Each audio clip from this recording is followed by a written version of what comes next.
দর্শক স্বাগত সবাইকে আমাদের নিয়মিত টক শো আনোয়ার ইস্পাত। এই সময় সমসাময়িক বিষয়গুলো নিয়ে আলাপ করব। ইতিমধ্যে গতকাল মাননীয় প্রধানমন্ত্রী প্রেস কনফারেন্স করেছেন এবং নির্বাচন কমিশন কিভাবে পুনর্গঠিত হবে সে বিষয়েও তিনি মন্তব্য করেছেন। সার্চ কমিটির মাধ্যমে নির্বাচন কমিশন পুনর্গঠনের কথা বলা হয়েছে। আজকে ওবায়দুল কাদের আওয়ামী লীগের সাধারণ সম্পাদক বলেছেন যে নির্বাচন নিয়ে তিনি বলেছেন নির্বাচন নিয়ে কোনো রকম খেলা হবে না, রাষ্ট্রপতি গ্রহণযোগ্য সার্চ কমিটির মাধ্যমে ইসি গঠন করবেন। এটি দিনের একটি আলোচনার বিষয়। আর ঢাকা বিশ্ববিদ্যালয়ে খুলেছে 1.5 বছর পরে আবাসিক হলগুলো খোলা হয়েছে, ক্লাস শুরুর সিদ্ধান্ত শিগগিরই কর্তৃপক্ষ নেবেন। পররাষ্ট্রমন্ত্রী আজকে কথা বলেছেন সিলেটে মিয়ানমার থেকে অস্ত্র, মাদক এবং মানব পাচার রোধে প্রয়োজনে সীমান্তে গুলি চালানো হবে সে কথা তিনি জানিয়েছেন। এই সময়ে খুবই আলোচিত একটি বিষয় যে বিদেশি চ্যানেলগুলো বন্ধ রেখেছে কেবল অপারেটরসরা। বিদেশি চ্যানেলগুলো ক্লিন ফিট দেবার পরও কেবল অপারেটর সেটা না চালাচ্ছে না। যদি না চালায় তাহলে বুধবার থেকে আবারও মোবাইল কোর্ট পরিচালনার মাধ্যমে আইনানুগ ব্যবস্থা নেওয়া হবে, সেটা জানিয়েছেন তথ্য ও সম্প্রচার মন্ত্রী ডক্টর হাসান মাহমুদ। এই বিষয়গুলো নিয়ে আলাপ করব। শুরুতে পরিচিত হব। জুম প্ল্যাটফর্মে রয়েছেন ব্রিগেডিয়ার জেনারেল অবসরপ্রাপ্ত doctor M Sakhawat Hossain, senior fellow, SIPG বেসরকারি বিশ্ববিদ্যালয় NSU নর্থ ইউনিভার্সিটি, স্বাগত আপনাকে। রয়েছেন জনাব মঞ্জুরুল ইসলাম, প্রধান সম্পাদক বেসরকারি টেলিভিশন DBC, স্বাগত আপনাকেও জনাব মঞ্জুরুল ইসলাম। এবং স্টুডিওতে আমার সঙ্গে যোগ দিয়েছেন তিনি প্রথম আলোর যুগ্ম সম্পাদক সিনিয়র জার্নালিস্ট জনাব সৌরভ হাসান, স্বাগত আপনাকে। ধন্যবাদ। শুরু করতে চাই জনাব মঞ্জুরুল ইসলামের কাছ থেকে শুরু করতে চাই, কারণ প্রেস কনফারেন্সে আপনি ছিলেন, গতকালকেও প্রচুর আলোচনা হয়েছে মিডিয়াতে। মাননীয় প্রধানমন্ত্রী জাতিসংঘের উপরই ভিজিটের উপরই প্রেস কনফারেন্সটি দিয়েছেন। স্বাভাবিকভাবেই সমসাময়িক রাজনীতি প্রসঙ্গ কিছু চলে আসে, দেশের অভ্যন্তরীণ বিষয়গুলো নিয়ে কিছু প্রশ্ন তাকে করা হয়েছে। তিনি বিস্তারিত বলেছেন এসব বিষয়ে। একটি বিষয়ে খুব জোরালোভাবে প্রধানমন্ত্রী বলেছেন যে দেশের উন্নয়নের জন্য তিনি তার সরকার অনেক কাজ করছে, অর্থনৈতিক প্রবৃদ্ধি আসছে, অনেক অবকাঠামো হয়েছে এবং তার সরকারের সময় এই কাজগুলো হয়। কিন্তু একই সঙ্গে তিনি তুলনা করতে বলেছেন যে যারা বিরোধী দল, বিশেষ করে বিএনপির কথাই উনি উল্লেখ করেছেন যে তাদের সময় মানুষ কি পেয়েছে এবং এটা মানুষ ভোট দেওয়ার সময় এই বিষয়টি একটু তুলনা করতে বলেছেন, তিনি বুঝবার চেষ্টা করেছেন। প্রধানমন্ত্রীর বক্তব্যটি একটু আপনি একটু বিশ্লেষণ করবেন। একই সঙ্গে আজকে মির্জা ফখরুল ইসলাম যে উত্তরটি দেবার চেষ্টা করেছেন, তিনি বলেছেন যে কেন বিএনপিকে মানুষ ভোট দিবে সেটি তিনি বলেছেন। এবং ইলেকশন কমিশন সম্পর্কে তিনি বলেছেন যে সার্চ কমিটি হোক বা যেভাবে হোক ইলেকশন কমিশন গঠিত হবার পরও যদি সরকারের সহযোগিতা না পাওয়া যায় তাহলে তো সেই নির্বাচন কোনোভাবেই আসলে গ্রহণযোগ্য হওয়ার সম্ভাবনা তিনি দেখছেন না। জনাব মঞ্জুরুল ইসলাম। ধন্যবাদ আপনাকে। এবং আপনি ঠিকই বলেছেন যে গতকাল আমি সংবাদ সম্মেলনে উপস্থিত থাকবার সুযোগ হয়েছিল এবং আমার বিশ্বাস যারা ওখানে ছিলেন না, আমাদের দুজন সহ আলোচক, তারাও আমি বোধ করি যে পুরো বক্তব্যটা আমাদের চেয়ে অনেক বেশি মনোযোগ দিয়ে টেলিভিশনে দেখেছেন, কারণ সেটা সরাসরি সম্প্রচারিত হচ্ছিল বাংলাদেশ টেলিভিশন এবং আমাদের বেসরকারি টেলিভিশনগুলোর কল্যাণে। এবং আপনিও একেবারেই আমার সাথেই ছিলেন, ফলে আমরা শুনছিলাম এবং শুনে আমার কাছে মূলত 4টা বিষয় ওনার কাছে মনে হচ্ছে পুরো বক্তৃতা থেকে হাইলাইট করা। প্রথমে আমি বলে রাখি, এটা হচ্ছে এ যাবৎকালে মাননীয় প্রধানমন্ত্রীর সর্বদীর্ঘ সংবাদ সম্মেলন, 2 ঘন্টা 18 মিনিটের সংবাদ সম্মেলন। আমি যতদিন ধরে মাননীয় প্রধানমন্ত্রীর সংবাদ সম্মেলনে শুনি অথবা থাকবার সৌভাগ্য হয়েছে, এর মধ্যে সবচেয়ে দীর্ঘতম সময় তিনি বক্তব্য রেখেছেন, প্রশ্নের জবাব দিয়েছেন। এবং সেই প্রশ্নগুলো ছিল মূলত, আমি যদি বলি মোটা দাগে, একটা হচ্ছে দেশের এবং দেশের বাইরের বিষয় নিয়ে। আন্তর্জাতিক বিষয় বলতে একেবারে সার্ক থেকে শুরু করে জলবায়ু এবং কোভিড উত্তর পৃথিবী কিভাবে গড়ে উঠবে, এই বিষয়গুলো নিয়ে উনি কথা বলেছেন বাইরে। আর দেশের অভ্যন্তরে যদি বলি, সেখানেও আমার কাছে আবার 3টি ভাগ মনে হয়েছে। একটি হচ্ছে একেবারে উন্নয়ন অগ্রগতির ব্যাপারে তার সরকার কি করছেন, একটি হচ্ছে আগামী নির্বাচন নিয়ে তার ভাবনাটা কি, নির্বাচনটি কেমন হতে পারে, আরেকটি বিষয় হচ্ছে তার দলের কর্মকাণ্ড নিয়েও তিনি কিন্তু কথা বলেছেন। এর মধ্যে যে নির্বাচনকে কেন্দ্র করে দলকে, প্রশ্নের জবাবে তিনি বলেছেন যে দলকে কেন এত আগে থেকে বলা হয়েছিল, এটা একটা ব্যাপার। ফলে আমি যদি দেখি যে সরকার প্রধান হিসেবে উনি অ্যাড্রেস করেছেন, দলীয় প্রধান হিসেবে উনি অ্যাড্রেস করেছেন এবং একই সাথে যে আগামী নির্বাচনের আগে একটা তত্ত্বাবধায়ক সরকার, বর্তমান সংবিধানে যে স্ট্রাকচার আছে তাতে কিন্তু বর্তমান প্রধানমন্ত্রী তত্ত্বাবধায়ক সরকারের দায়িত্ব পালন করবেন। ফলে আগামী নির্বাচনের ভাবনা এটাও উনি পরিষ্কার করেছেন। ফলে আমার কাছে মোটা দাগে দেশের বাইরের 3টি বিষয়, দেশের ভেতরের 3টি বিষয় গুরুত্বপূর্ণ মনে হচ্ছে। এর বাইরে আমরা দেশীয় এবং আন্তর্জাতিক দুটো মিলে একটি বিষয়কে উনি অত্যন্ত গুরুত্ব দিয়েছেন। সেখানে 2টা বিষয় যদি আলাদা করে বলি, একটি হচ্ছে রোহিঙ্গা সমস্যা। রোহিঙ্গা সমস্যার সমাধানের জন্য তিনি দেশের অভ্যন্তরে কি করছেন সেটাও বলেছেন। আন্তর্জাতিক দাতা সংস্থাগুলো তাদের ভূমিকা নিয়ে উনি কথা বলেছেন এবং বাইরের জাতিসংঘে গিয়েছেন, সেখানে গিয়ে উনি কি বক্তব্য দিয়েছেন, কি সাড়া পেয়েছেন এটাও বলেছেন।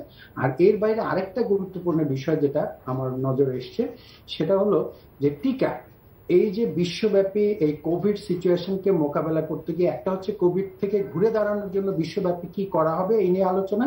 এর বাইরে যেটা উনি গুরুত্ব দিয়েছেন যে কোভিডের যে টিকা এটা একটা বৈশ্বিক সম্পত্তি হিসাবে ঘোষণা করবার জন্য একটি দাবি উনি উত্থাপন করেছেন এবং তিনি জোরালোভাবে আরো বিশ্লেষণ করতে গিয়ে এটাও বলেছেন যে দেখেন পৃথিবীর অনেক দেশ এখন পর্যন্ত একটি টিকাও পায়নি, অথবা অনেকে একটি টিকা 1 ডোজ পেয়েছে, 2য় ডোজের জন্য অপেক্ষা করছে। সেই জায়গায় টিকার যে রাইটটা এইটাকে যদি বৈশ্বিক সম্পত্তি ঘোষণা করা হয় তাহলে বাংলাদেশ সহ অনেক দেশই তারা নিজেরা উৎপাদন করে সাধারণ মানুষের জন্য টিকাটা নিশ্চিত করতে পারবেন।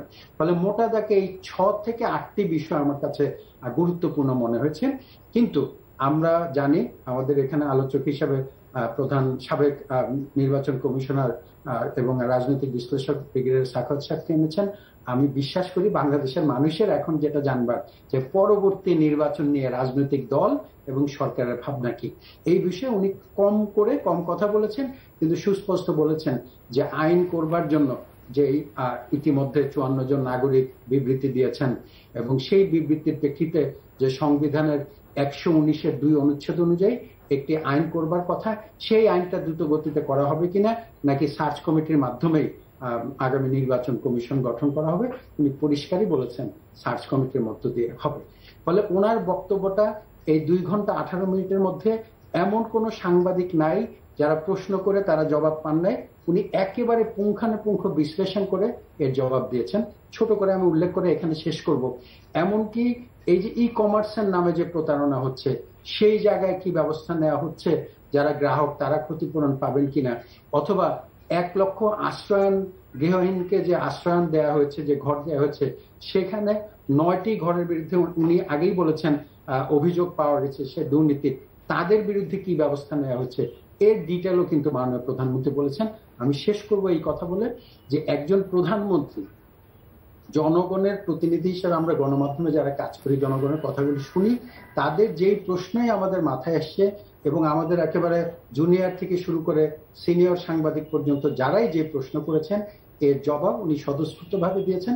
একজন গণমাধ্যম কর্মী হিসেবে, একজন নাগরিক হিসেবে এইটা আমার কাছে মনে হয় জবাবদিহিতার একটি দৃষ্টান্ত আমরা তার কাছ থেকে পাই, যেটা আমাকে অন্তত সাংবাদিক হিসেবে কখনো কখনো অনুপ্রাণিত করে যে আমাদের অনেকগুলো জানার বিষয় সরকার প্রধানের কাছ থেকে আমরা জেনে আসতে পারি। জি, ধন্যবাদ জনাব মঞ্জুরুল ইসলাম। ডক্টর এম সাখাওয়াত হোসেন, আমরা সুনির্দিষ্টভাবে যদি ওই প্রশ্নটাতে আসি যে প্রধানমন্ত্রীকে যা জানতে চাওয়া হয়েছিল সেখানে তিনি খুব সুস্পষ্টভাবে বলে দিয়েছেন, তাহলে এখন আর কোনো এটা নিয়ে আর বিকল্প আলোচনার আর কোনো সুযোগ কি থাকলো সার্চ কমিটির বাইরে? সার্চ কমিটির উদ্দেশ্যটা কি? সার্চ কমিটির উদ্দেশ্য আমি যেটা মনে করি প্রধানমন্ত্রী যেটা বলেছেন এবং সাহেব একেবারে বিশ্লেষণ করে বলেছেন। আমি তো শোনা যাচ্ছে তো? জি, শুনতে পাচ্ছি। জি, বিশ্লেষণ এখন নতুন একটা জিনিস লাগিয়েছে, একদম ফার্স্ট ট্রায়াল। তো এনিওয়ে আবার শুরু করি, আপনার রেকর্ডিং এর জন্য সুবিধা হবে। প্রধানমন্ত্রী সার্চ কমিটির কথা বলেছেন, এটা ওনার আমি ঠিক জানি না উনি কি দলীয় সভানেত্রী হিসেবে বলেছেন না প্রধানমন্ত্রী হিসেবে বলেছেন, কারণ উনি দুটোই হ্যাট, দুটো বেশি হ্যাট ওনার মাথায় আছে। মঞ্জুরুল সাহেব একদম পুরোটাই আপনার একটা বিশ্লেষণ করে বলেছেন। উনি ওনার দৃষ্টিকোণ থেকে, একজন সিনিয়র সাংবাদিকের দৃষ্টিকোণ থেকে বলেছেন। একটা জিনিস ভালো যে প্রধানমন্ত্রী বিদেশ থেকে আসলে পরে উনি সাংবাদিকদের সাথে কথা বলেন, হয়তো পার্লামেন্টও বলবেন কিনা আমি জানি না, কিন্তু এর আগে শুনিনি পার্লামেন্টে প্রধানমন্ত্রী এই ধরনের 2 ঘন্টার বক্তব্য দিয়ে পার্লামেন্টে বলার পরে আলোচনা হয়েছে। এখন প্রধানমন্ত্রী যদি বলে থাকেন যে সার্চ কমিটি কি হবে, এটা দুটো জিনিস হতে পারে প্রধানমন্ত্রী হয়তো বলেছেন অ্যাজ এ পার্টি লিডার হিসাবে, এবং সেটাকে আমরা এক্সিকিউটিভ অর্ডারের মতো মনে করছি। কিন্তু বিষয়টা হলো যে সার্চ কমিটি দিয়ে উদ্দেশ্যটা কি? সার্চ কমিটির প্রধানমন্ত্রীর উদ্দেশ্যটা ওনার মতে যে উপযুক্ত লোক বের করা। এখন সার্চ কমিটির বিষয়টি ইলেকশন কমিশনের ব্যাপারে যুক্ত হয়েছে 2012 সালের পরে, 2018 সালের আগে। তারপরে আরেকটা সার্চ কমিটি অনুরূপভাবে সার্চ কমিটি হয়েছে, কিন্তু দেয়ার ইজ নো ট্রান্সপারেন্সি।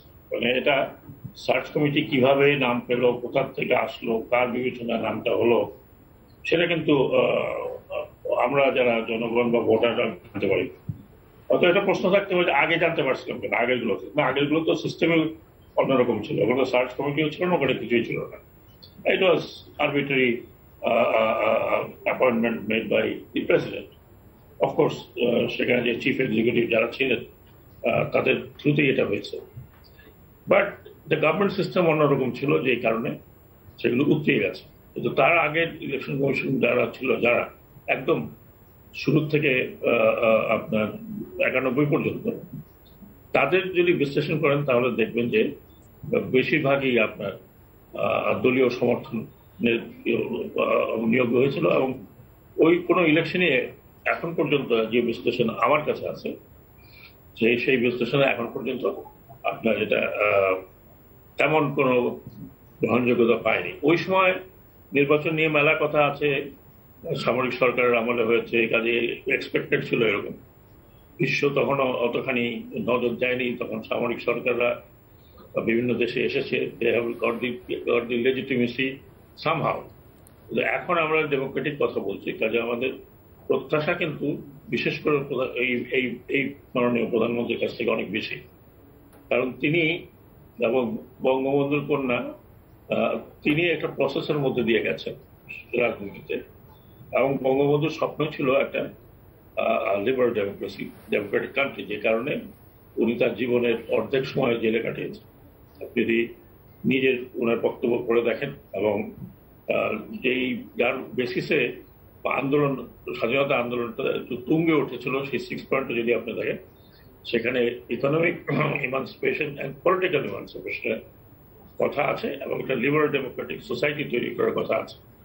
হাওয়ার যুদ্ধের পরে একটা দেশ এই ধরনের যুদ্ধ যখন হয়, তখন অনেক বিষয় আছে যেগুলো আনসিন, আননোন কারণে হয়তো স্ট্যাবলিশ করতে সময় লাগে। এটা ওয়ার্ল্ড ওভার, এটা আলজেরিয়ার 9 বছরের যুদ্ধের পর, ভিয়েতনামে এতগুলো যুদ্ধের পর, আরো অনেক দেশ আছে যেখানে এই ধরনের লিবারেশন মুভমেন্ট হয়েছে, এবং সেখানে পরবর্তী পর্যায়ে সমাজ তৈরিতে অনেক সময় লেগেছে। কিন্তু আমরা যারা এক্সপেক্ট করেছিলাম যে এই ডেমোক্রেটিক দলগুলো যখন ক্ষমতায় আসবে, একটা লিবারাল ডেমোক্রেটিক প্রসেসে চলবে, কিন্তু সেরকম চলেনি। এক পার্টি আরেক পার্টির পিছনে এমনভাবে পড়ছে নিশ্চিহ্ন করে দাও, সেটা তো একটা লিবারাল ডেমোক্রেসির পথ নয়। ট্রেনের হামলা, এই হামলা, ওই হামলা, বাস পড়াও, এগুলো পড়াও। তো সেই জায়গাটাতে আমি মনে করি যে এখন সরকারের যে অ্যাচিভমেন্ট, যেগুলো ভিজিবল অ্যাচিভমেন্ট, ইনভিজিবল অ্যাচিভমেন্ট, অর্থনৈতিক যে উন্নয়নের আমরা ধারা দেখছি, যা কিছুই হোক, সবকিছু মিলিয়ে যদি আমি বলি যে বাংলাদেশ এখন 1991-এর বাংলাদেশ নয়, এমনকি 2012 সালের বাংলাদেশ নয়। সেই জায়গাতে লিবারাল ডেমোক্রেটিক প্রসেসটাকে চালু করার জন্য আমরা মনে করি শুধু একটা election commission is not the signal sign of liberal democracy. কিন্তু আমাদের কনস্টিটিউশনে যে প্রভিশনগুলো আছে, সেই প্রভিশনগুলো যদি করেন এবং এই সরকারই যদি করেন ফ্যাক্ট, তাহলে আমি মনে করি যে গভর্নমেন্টের অ্যাচিভমেন্টটা একদম 100% ফুলফিল হবে। এখন প্রশ্ন হতে পারে যে সেই আইন করেও যদি ইলেকশন কমিশনকে তৈরি করা হয়, বুঝলাম যে বহুত শক্ত ইলেকশন কমিশন, একদম লোহা লক করার মতো। বাট দেন অফকোর্স গভর্নমেন্টের একটা will, political will is required, যে আমি একটা ফ্রি ফেয়ার ইলেকশন করব, যেটা আমাদের প্রধানমন্ত্রী দুটো ইলেকশনের আগে কিন্তু বলেছেন। তো সেই জায়গাটাতে আমি পলিটিক্যাল পার্টির কি expectation I don't understand no, কিন্তু মুশকিল হলো যে এই কোন পলিটিক্যাল পার্টি কিন্তু আপনার এক কথা বলতেছে, এই ইলেকশন কমিশন নিয়ে দে আর নট বদার। যারা ইলেকশনটা করাবে, ইলেকশন করার পরে বলে আমি এই নির্বাচন কমিশনের নিচে ইলেকশন করবো না, but they never ask for this. এই আইন, তারাও তো ক্ষমতায় ছিল বড় অপোজিশন পার্টি, তারা কখনো আইনের কথা বলে নেই। যা বলছে এই ভাঙাচোরা সিভিল সোসাইটির কিছু লোকজন বলছে আর কি, যে এক্সপেক্টিং দ্যাট একটা ডিউ প্রসেস, ট্রান্সপারেন্ট প্রসেসে লোকজন আসবে। সিভিল সোসাইটি ডেফিনেটলি জোরালো এখন যে বক্তব্যটা, যে আপনি 47-45 জনের সিগনেটারি বলছেন, যার মধ্যে আমিও আছি, ওখানে কিন্তু বলা হয় না যে সরকার চেঞ্জ করতে হবে, এই সরকার হবে না সেই সরকার হবে। ইলেকশন কমিশনের যে বিষয়টি, বেসিক যে জায়গাটা, সেই জায়গাটায় একটা আইন, কনস্টিটিউশন মোতাবেক একটা আইন তৈরি করলে সেই আইনে ইলেকশন কমিশন হলে পরে যেটা হয় তাতে কি আপনি প্রশ্ন করতেন তাতে কি সবকিছু শুদ্ধ হয়ে যাবে? হবে না, কারণ 600,000 আপনার কর্মচারী কর্মকর্তা সরকারি, 600,000 আপনার হলো ল এনফোর্সিং এজেন্সি, এবং তাদেরকে কন্ট্রোল করতে হলে যেই ধরনের ইলেকশন কমিশন, যে ধরনের মানুষগুলো দরকার, তারা হয়তো সেটুকু কিছুটা কন্ট্রোল করতে পারবে। কিন্তু নির্বাচন সরকার কিন্তু সরাসরি বলবে যে ভাই আমি তো নির্বাচন করে, নির্বাচনের সমস্ত শক্তি দেওয়া আছে ইলেকশন কমিশন, তারা যদি ফেল করে, এখন ওই লোকগুলো যারা সেখানে আসে তারা যদি ভোটারদেরকে আস্থায় নিতে না পারে, তাহলে ইটস ভেরি ডিফিকাল্ট। জি, জনাব সোহরাব হাসান, আমরা দুজন অতিথির কথা শুনছিলাম জুম প্ল্যাটফর্মে। এই বিষয়গুলো হচ্ছে যে বিশিষ্ট নাগরিকরা বলছেন যে আইন করে একটা নির্বাচন কমিশন পুনর্গঠন করলে সেটাই উত্তম পন্থা, কিন্তু মানে স্টেক হোল্ডার যারা মনে করেন, যারা এটাতে মাঠে খেলবেন, তারা কিন্তু আইনের বিষয়টা নিয়ে কিন্তু তেমন একটা চিন্তিতও নন, বদারও নন। এমনকি বিএনপি, যারা আগামী নির্বাচন নিয়েও যারা যথেষ্ট চিন্তিত, তারাও বলছেন যে নির্বাচন কমিশন কিভাবে গঠন হলো বা হলো না সেটা নিয়ে তারা অতটা চিন্তিত নন। তারা হচ্ছেন যে রাজনৈতিক সরকার যারা আছেন, তাদের সহযোগিতা না পেলে ইলেকশন কমিশনের পক্ষে ভালো নির্বাচন করা সম্ভব নয়। আপনি কিভাবে? ধন্যবাদ বন্ধু মঞ্জুরুল ইসলাম এবং সাখাওয়াত ভাই যে ব্যাখ্যা দিলেন প্রধানমন্ত্রীর সংবাদ সম্মেলনের, এবং মঞ্জুরুল ইসলাম একটু বিস্তারিতভাবেই বললেন যে তিনি কোন কোন বিষয়ের উপর আলোকপাত করেছেন এবং আলোচনা, এবং সাখাওয়াত ভাই এটিকে নির্বাচন কমিশন, বা আপনিও তাকে যেহেতু সাবেক নির্বাচন কমিশনার, তার উপরে এই ভবিষ্যৎ গতিবিধি কি হতে পারে নির্বাচন কমিশনের গঠনের প্রক্রিয়া, আইন করে হবে না সার্চ কমিটি। প্রশ্নটা হলো যে 50 বছর পরেও কিন্তু আমরা এই বিতর্কে আছি যে নির্বাচন কমিশন কিভাবে হবে, নির্বাচনটি কিভাবে হবে।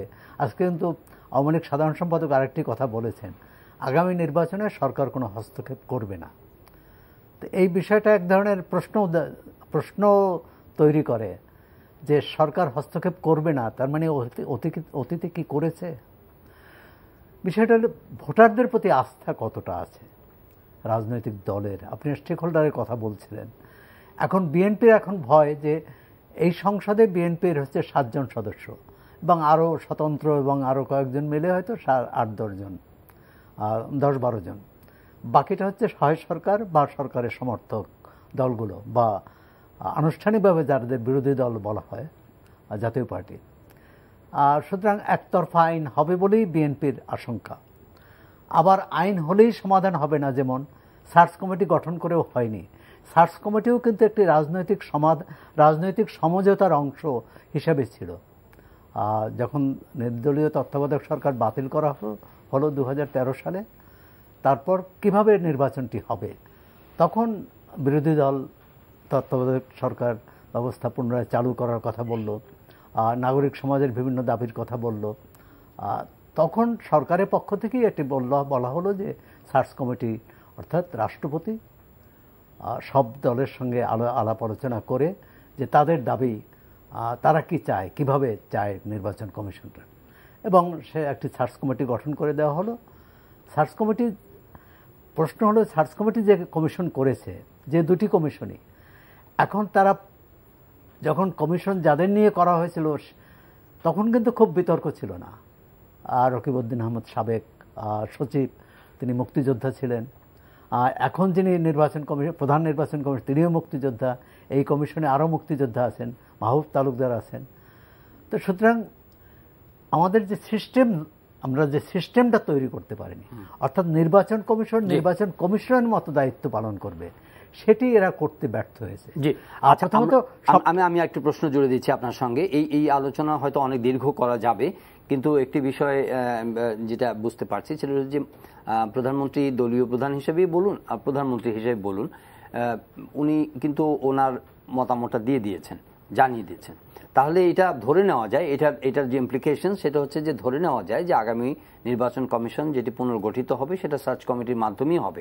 বিকজ মেজর স্টেক হোল্ডার যিনি আওয়ামী লীগ অথবা যে সরকার ক্ষমতায় আছেন তারা প্রেফার করছেন সার্চ কমিটির মাধ্যমে গঠিত হোক, এবং অন্য যারা স্টেক হোল্ডার হিসেবে বিএনপি বলেন, অন্য তারাও কিন্তু খুব জোরালোভাবে এই আইন প্রণয়নের বিষয় বলছে না, কিছু বিশিষ্ট নাগরিকের বিবৃতি ছাড়া বিষয় না। তাহলে কি এই আলোচনার আর কোনো, এটা তো এখানে মীমাংসিত হয়ে গেছে বলেই তো আমরা ধরে নিতে পারি? মীমাংসিত নির্বাচন না হওয়া পর্যন্ত কিছুই মীমাংসিত না। পুনর্গঠনের প্রশ্ন বলছি না, নির্বাচন কমিশন তো গঠন করতেই হবে। এখন এটি নির্ভর করবে, আপনি মীমাংসিত তখনই বলা যাবে যে হ্যাঁ সার্চ কমিটি, রাষ্ট্রপতি নিশ্চয়ই সার্চ কমিটি ঘোষণা করবেন। পরবর্তীকালে সেই সার্চ কমিটির সদস্যরা নাম বাছাই করবেন। রাষ্ট্রপতি অতীতের মতো রাজনৈতিক দলগুলোকে আমন্ত্রণ জানাতে পারেন কথা বলার জন্য, আলোচনার জন্য।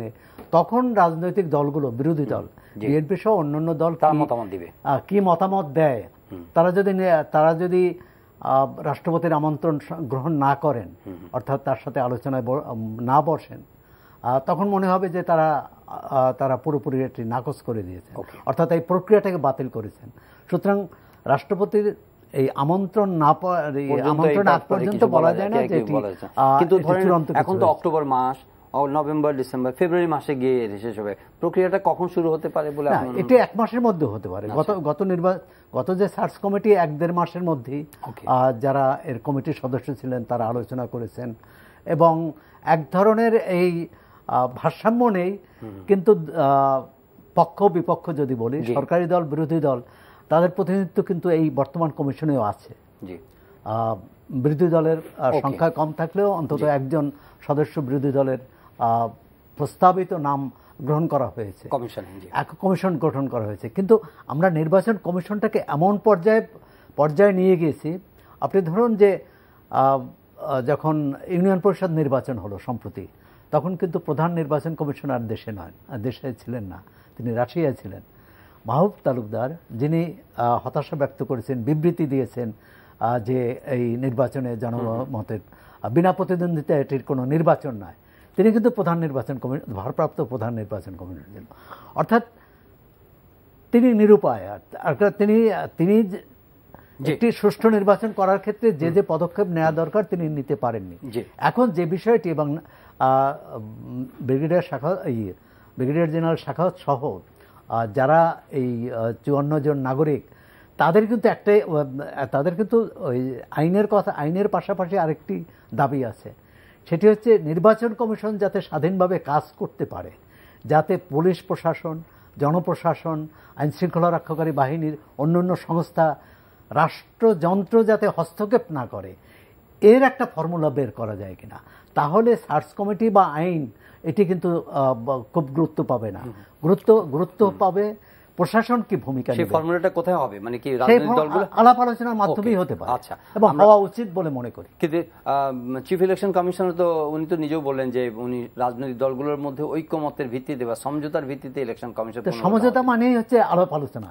সমঝোতা মানেই আলাপ আলোচনা। আচ্ছা, কিন্তু উনি এতদিন, এটা বলা যায় যে মানে এতক্ষণে অরিন্দম কহিলা বিষাদে, তিনি 5 বছর ব্যর্থতার পরিচয় দিয়ে, চরম ব্যর্থতার পরিচয় দিয়ে এখন বলছেন যে এটি সমঝোতা হওয়া দরকার। তিনি তখন জাতীয় নির্বাচনের সময় কেন বললেন না? তিনি উপজেলা নির্বাচনের সময় কেন বললেন না? সিটি কর্পোরেশন নির্বাচনগুলো কিভাবে হয়েছে মানুষ জানে, তখন কেন বললেন না? নির্বাচন কমিশনার, বিশেষ করে প্রধান নির্বাচন কমিশনারের যে দৃঢ়তা থাকা দরকার, সেটি তিনি দেখাতে পারেননি। আমরা যে এই আলোচনাটা আমরা এখানে, যে ডক্টর সাখাওয়াতকে কিছু বলতে চান? আপনি একটু আনমিউট করতে হবে, আমার একটা অবজারভেশন হচ্ছে যে সোহরাব সাহেব যে কথাটা বললেন, মাহবুব তালুকদার বলা হয় যে তিনি বিএনপির নমিনেশন, এটা কিন্তু যদি তাই হয় তাহলে এটা একেবারে অবৈধ ব্যাপার। কারণ আমাদের কনস্টিটিউশন বলছে independent election commission, not party biased. এবং অনেক দেশে 3 ধরনের, আমি তাড়াতাড়ি বলে দিই আপনাদের, মানে মনে করিয়ে দিচ্ছি, ইলেকশন কমিশন কিন্তু 3 ধরনের ইলেকশন কমিশন আছে। একটা হচ্ছে ইন্ডিপেন্ডেন্ট ইলেকশন কমিশন টোটালি, যেটা আপনার কনস্টিটিউশন অ্যান্ড দ্য ল যেটা বলে, আমাদের constitution we chose independent election commission. Number 2 হচ্ছে mixed election commission. Mixed election কমিশনটা কেমন? সেটা হচ্ছে যে সরকার অর্ধেক আর আর ইলেকশন কমিশন টু চেম্বার, এই 2 চেম্বারে কাজ করে। থার্ড হচ্ছে আপনার টোটাল সরকারি একটা ইলেকশন কমিশন।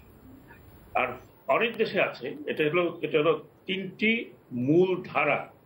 এর মধ্যে আরেকটি ধারা আছে, সেটা হচ্ছে পলিটিক্যাল বেসড ইলেকশন কমিশন। সেটা কিরকম? ধরুন আমি একটা পার্টির সাপোর্টার হই বা একটা পার্টির অ্যাক্টিভ সদস্য, আমি হয়ে গেলাম চিফ ইলেকশন কমিশনার। মঞ্জুর সাহেব আরেকটি পার্টি করেন, তিনি এক কমিশনার হয়ে গেলেন। মানে বড় বড় পার্টি 4-5 জন হোক, 6 জন হোক, 7 জন হোক মিলে একটা ইলেকশন কমিশন হয়। সেটা হচ্ছে পার্টি বেসড ইলেকশন কমিশন। আমরা neither party based election commission, নর মিক্সড ইলেকশন কমিশন, নর government election commission. It is independent election commission. Majority of the Democratic কান্ট্রিতে ইন্ডিপেন্ডেন্ট ইলেকশন কমিশন হয়। হ্যাঁ, অনেক দেশে ইলেকশন কমিশন সেন্ট্রালি কাজ করে, অনেক দেশে ইলেকশন কমিশন তদারকি করে না, পলিসি তৈরি করে, তদারকি করে স্টেট গভর্নমেন্ট অথবা কারো নিচে কাউন্টি কাউন্সিল। যেটা ইংল্যান্ডে সেন্ট্রাল যে ইলেকশন কমিশন আছে, তারা শুধু আইনগুলোকে এবং ল গুলাকে তৈরি করে, পলিসিটা তৈরি করে। Implementation is done by the কি বলে ওটাকে, কাউন্টি কাউন্সিল। তো ব্যাপারটা হলো যে এখন মাহবুব নাম নিচ্ছে একজন অমুক পার্টির আর 3 জন অমুক পার্টির কিনা, তাহলে একজন যদি এক পার্টির হয় তাহলে বাকি 4 জন হলো অন্য পার্টির, এটা তো ধরে নেওয়া যাবে? এটা কিন্তু ঠিক নয়, দিস ইজ নট কারেক্ট। এবং পলিটিক্যাল পার্টিও এই ধরনের কোন সাজেশন, মানে নাম দেওয়া, কিন্তু এটা অলিখিতভাবে এটা আপনি আইনের কথা বলছেন, কিন্তু অলিখিতভাবে এভাবে পুনর্গঠিত হয়েছে, এভাবে গঠিত হয়েছে, পুনর্গঠিত এভাবে গঠিত হয়েছে। না, আমি গঠনকে বাংলাদেশের প্রেক্ষাপটকে আপনি একটা স্ট্যান্ডার্ড প্র্যাকটিসের কথা বলছেন। ধন্যবাদ। যেটা বললেন যে একজন ওই পার্টির ছিলেন, জি, তিনি তো কোনো পার্টির সদস্য নয়। জি, হ্যাঁ, এখন তাকে যদি মানে somebody has given appointment knowing fully well যে ওই পার্টি সাজেস্ট করে গেছে, সেইখানে তো সমস্যাটা হলো যে ট্রান্সপারেন্সির দরকার আছে এবং ট্রান্সপারেন্সি শুরু থেকে দরকার আছে, পাবলিক ইনভলভমেন্টের দরকার আছে, যেটার জন্য আইনটির কথা বলা হচ্ছে। আদারওয়াইজ আপনি সার্চ কমিটি করেন, ওটার মধ্যে আইনের মধ্যে একটা ছোট বিরতি নেব, কিন্তু বিরতির আগে এই প্রসঙ্গটি যারা মঞ্জুর ইসলাম ভালো ব্যাখ্যা করতে পারবেন যে বিদেশি যে চ্যানেলগুলো বাংলাদেশে পরিবেশিত হচ্ছে সেগুলোকে ক্লিন ফিড দিয়ে পরিবেশনার জন্য যে আইন আছে সেটা বাস্তবায়নের উদ্যোগ নিয়েছে তথ্য সম্প্রচার মন্ত্রণালয়, এবং এটা নিয়ে সরকারের অবস্থান বেশ অনড়, তথ্যমন্ত্রীর অবস্থানও বেশ অনড়। এর কোনো সমাধান কি এখনো পাওয়া গেছে জনাব মঞ্জুর ইসলাম? এখন পর্যন্ত সমাধান বলতে কি, একটি আইন গত 15 বছর ধরে এটাকে ইমপ্লিমেন্ট করা যাচ্ছিল না। মাননীয় তথ্যমন্ত্রী গত 2 বছর ধরে আলাপ আলোচনার প্রেক্ষিতে সকল স্টেক হোল্ডারদের সাথে আলোচনা করে সিদ্ধান্ত নিয়েছেন যে 1 অক্টোবর থেকে আইনটি কার্যকর করা হবে। আমরা আইন না মানার সংস্কৃতির মধ্যে গিয়ে সকলে এখন কেন আইনটা কার্যকর হলো এর বিরোধিতা করতে দেখছি অনেককে। আমি মনে করি যে ক্লিন ফিট করা দরকার, আমাদের গণমাধ্যমকে বাঁচিয়ে রাখার জন্য, আমাদের সংস্কৃতিকে বাঁচিয়ে রাখার জন্য, আমাদের অন্যান্য শিল্পকে বাঁচানোর জন্য, এবং একই সাথে আমাদের শিল্পী, আমাদের সংস্কৃতি সেবী, আমাদের সাংবাদিকদের বাঁচানোর জন্য। এক কথায় মাননীয় তথ্যমন্ত্রী অনড়। তবে এখানে যেটা বলা হচ্ছে, এখন কেবল অপারেটর ভাইরা বলছেন যে এটা ডিস্ট্রিবিউটাররা দায়ী, তারা আইন লঙ্ঘন করছেন, কিন্তু আইন অনুযায়ী ব্রডকাস্টার, ডিস্ট্রিবিউটার, কেবল অপারেটর সকলকে আইনটি মানতে হবে। বাংলাদেশে কেবল অপারেটিং বিজনেস করবার জন্য, ডিস্ট্রিবিউটিং বিজনেস করবার জন্য, বিদেশি চ্যানেল চালাবার জন্য। এই ক্ষেত্রে আজকে অ্যাডকোর সাথে একটা বৈঠক ছিল কোয়াবের নেতাদের, এবং মাননীয় তথ্যমন্ত্রীর সাথে সাক্ষাৎ করেছেন সাংবাদিকদের, ইলেকট্রনিক মিডিয়ার সাংবাদিকদের একটি প্রতিনিধি দল। সেখানে মাননীয় তথ্যমন্ত্রী যেটা বলেছেন যে আগামীকাল থেকে ইতিমধ্যে 24টি চ্যানেলকে চিহ্নিত করা হয়েছিল পরে বলা হয়েছে 16টি চ্যানেল, যেটা বিদেশি চ্যানেল ক্লিন ফিট সহ আসে। কেবল অপারেটর এবং ডিস্ট্রিবিউটর ভাইরা তারা সকল বিদেশি চ্যানেল বন্ধ করে দিয়েছেন। একটি বার্তা গিয়েছে বাইরে যে জনগণ মনে করছে যে সরকার সকল বিদেশি চ্যানেল বন্ধ করে দিয়েছে, বাংলাদেশের জনগণ। আবার দেশের বাইরে একটা বার্তা মনে হচ্ছে যে বাংলাদেশ সরকার বিদেশি চ্যানেল বাংলাদেশে চলতে দিতে চায় না, বন্ধ করে দিয়েছে। বাস্তবতা কিন্তু তা না। সকল পৃথিবীর দেশে ভারত, নেপাল, পাকিস্তান, যুক্তরাজ্য, এমনকি যুক্তরাষ্ট্র বিদেশি চ্যানেল চলে। যেই চ্যানেলগুলো এখানে আসে সেগুলো ওখানেও যায়, তারা ক্লিন ফিড হিসেবে যায়। আমাদের এখানে 15 বছর ধরে আর ব্যর্থ ছিল, কিন্তু এটাকে আমরা মনে করি আইন মেনে ব্যবসা করা দরকার।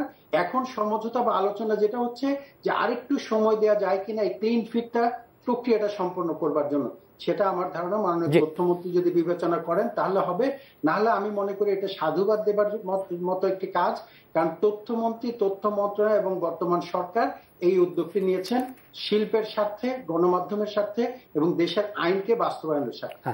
ডক্টর এম সাখাওয়াত হোসেন, নিরাপত্তা বিশ্লেষক হিসেবে এই যে আজকে পররাষ্ট্রমন্ত্রীর বক্তব্য, আমরা গতকালকে প্রেস কনফারেন্সে মাননীয় প্রধানমন্ত্রী এই বিষয়ে খুবই এমফাসিস করেছেন। অন্তত 3 বার উনি আলাদা করে এই কথাগুলো উল্লেখ করেছেন ওনার লিখিত বক্তব্যে, যে রোহিঙ্গা সংকটটি মিয়ানমারের সৃষ্টি, সুতরাং সমাধানও মিয়ানমারে আছে এবং ইন্টারন্যাশনাল কমিউনিটি কিভাবে এটা এই ব্যাপারে কন্ট্রিবিউট করতে পারে এই ব্যাপারে তিনি এবারও 5টি প্রস্তাব দিয়েছেন।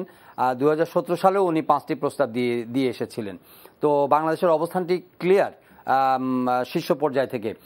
আজকে যে ঘটনাটি ঘটেছে, পররাষ্ট্রমন্ত্রী বলেছেন যে অস্ত্র মানব পাচার রোধে প্রয়োজনে সীমান্তে গুলি চালানো হবে। এটাকে আপনি কিভাবে বিশ্লেষণ করছেন? এর আগে তো আমরা মোটামুটি একটা পিসফুল মানে বর্ডার কথা বলেছি বা কোনো কনফ্রন্টেশনের কথা আমরা বলি নাই, কিন্তু এই বক্তব্যটি কিভাবে বিশ্লেষণ করবেন আমাদের ন্যাশনাল সিকিউরিটির অ্যাসপেক্টে?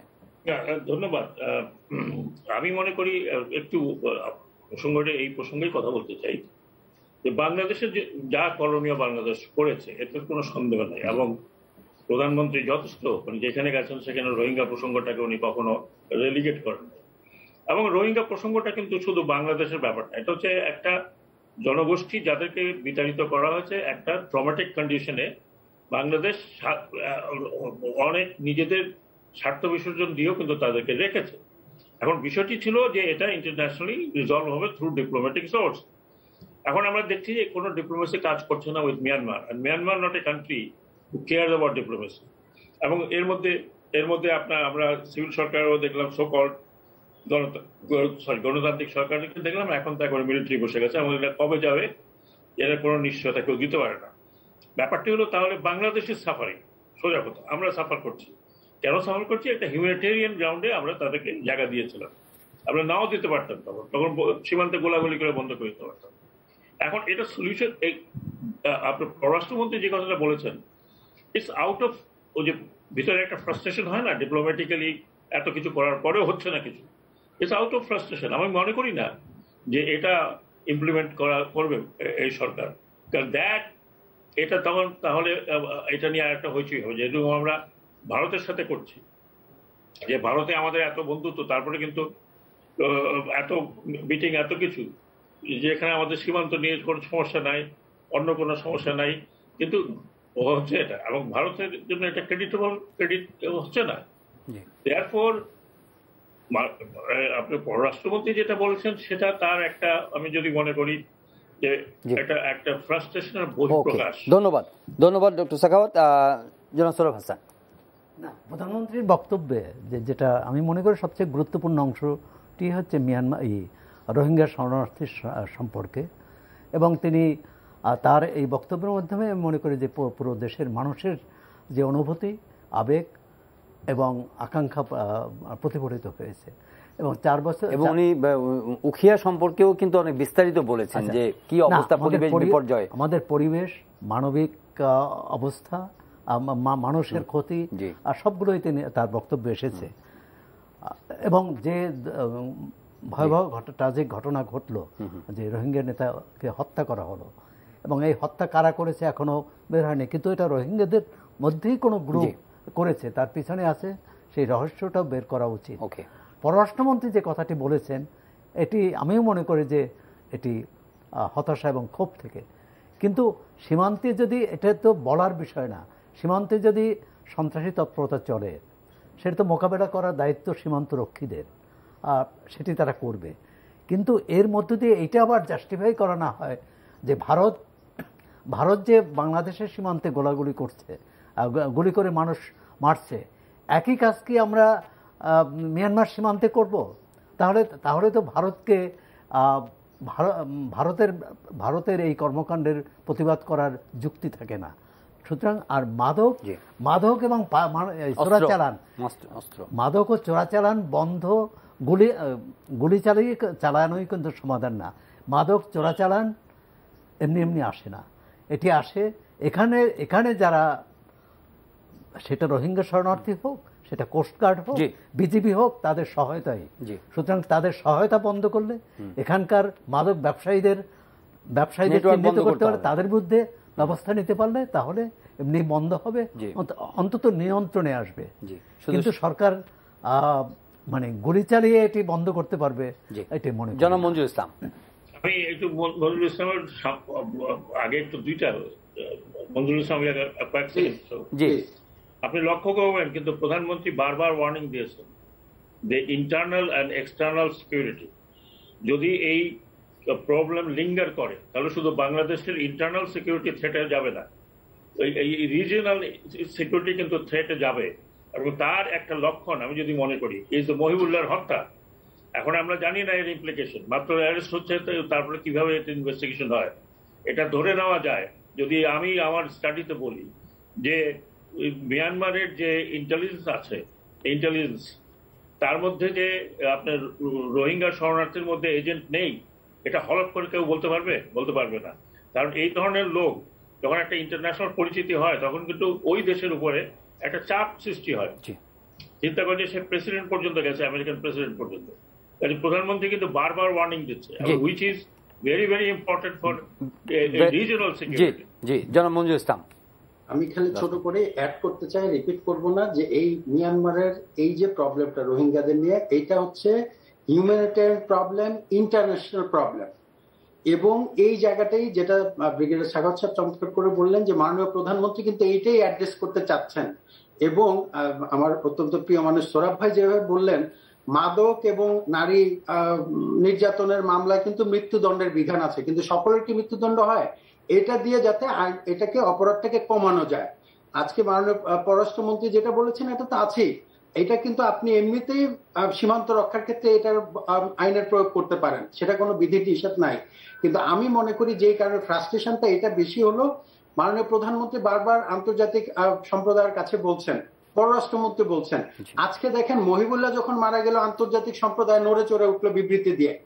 11 লক্ষ মানুষ, যেটা পৃথিবীর 100টা দেশের জনসংখ্যা তার চেয়ে কম, তারা বসে আছে, তারা যে কোনো সময় এটা একটা বুমেরাং হয়ে উঠতে পারে সারা পৃথিবীর জন্য।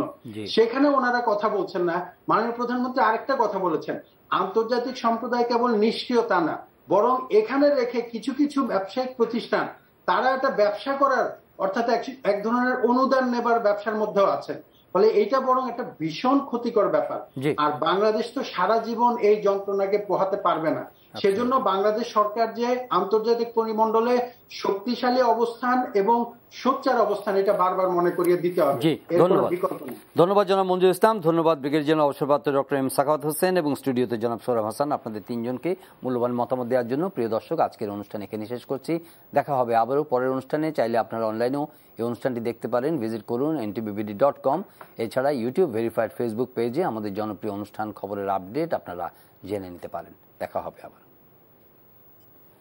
ধন্যবাদ, থ্যাংক ইউ, ধন্যবাদ।